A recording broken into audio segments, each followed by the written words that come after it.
বাবা মার কথা শুনিনি, ভাইয়ের কথা শুনিনি, কিন্তু বেগম খালেদা জিয়া যে নির্দেশ দিয়েছেন, যে আন্দোলন সংগ্রামের ডাক দিয়েছেন, আমরা সেখানে ঝাঁপিয়ে পড়েছি। তার বক্তব্য শুনে, তার নেতৃত্ব দেখে আমরা ছাত্রদল করা শুরু করেছি। আজকে ছাত্রদল করতে এসে 38 বছর চলে যাচ্ছে আমাদের জীবনে। দোয়া মাহফিলে আমরা বিএনপি, যুবদল, ছাত্রদল, কৃষক দল সব দলে অংশগ্রহণ করছি, সবাই আপামর জনসাধারণ অংশগ্রহণ করছি। এই একটা মাত্র কারণেই, যিনি স্বৈরাচার বিরোধী আন্দোলন 9 বছর আন্দোলন সংগ্রাম করছে এদেশে মানুষের জন্য, এই দেশের স্বাধীনতা রক্ষার জন্য, এদেশে মানুষের ভোটাধিকার নিশ্চিত করার জন্য। আজকে ম্যাডাম খালেদা জিয়া 3 বারের প্রধানমন্ত্রী ছিলেন, আন্দোলন সংগ্রামের মাধ্যমে এখানে আসেন। আজকে বেগম খালেদা জিয়াকে একটা মিথ্যা মামলায় এই ফ্যাসিস্ট হাসিনা সরকার কারাদণ্ড দিয়ে তাকে পয়জনিংয়ের মাধ্যমে আজকে এই অবস্থা করা হয়েছে।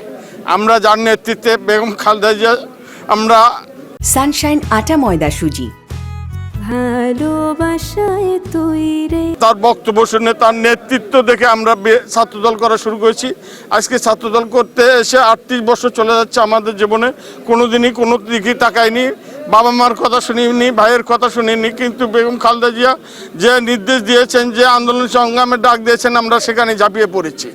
এখানে ঝাঁপিয়ে পড়তে যে আমাদের মামলা, অনেক অসংখ্য নেতাকর্মী মামলা জর্জরিত হয়েছে, মামলা শিকার হয়েছেন, নির্যাতনের শিকার হয়েছেন, জেল হাজত কেটেছেন। তাই আজকে আমরা আমাদের এই দেশমাতা বেগম খালেদা জিয়া আজকে এই মাটি মানুষের রাজনীতি করে আসছেন, স্বাধীনতা রক্ষার রাজনীতি করে আসছেন। এই ফ্যাসিস্ট হাসিনা বিরুদ্ধে আন্দোলন করতে গিয়ে আজকে তিনি মিথ্যা মামলা ষড়যন্ত্র হয়ে আজকে এই দুরারোগ্যের রোগে আক্রান্ত হয়েছেন। আমরা আজকে সাধারণ মানুষ এবং বিএনপি পরিবারের সবাই আজকে একত্রিত হয়েছি। আমার নেত্রী যেন এই ফ্যাসিস্ট হাসিনা খুনি আসামি যেন ফাঁসি দেখে যেতে পারে, এই দোয়া কামনা করছি। এই দোয়া আয়োজন করেছি আমাদের দেশনেত্রী, আপসের নেত্রী, বিগত 3 বার প্রধানমন্ত্রী নেত্রী আমাদের খালেদা জিয়া।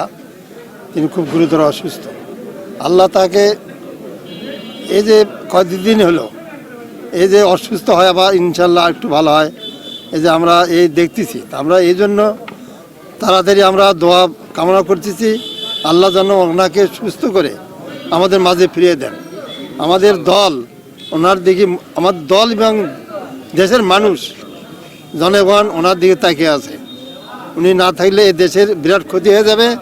কাজে আমরা আপ্রাণ চেষ্টা করতেছি, আমরা আল্লাহর কাছে দোয়া করছি, আল্লাহ যেন উনি আমাদের মাঝে ফিরিয়ে দেন, উনি যেন সুস্থ হয়ে আমাদের মাঝে আসেন।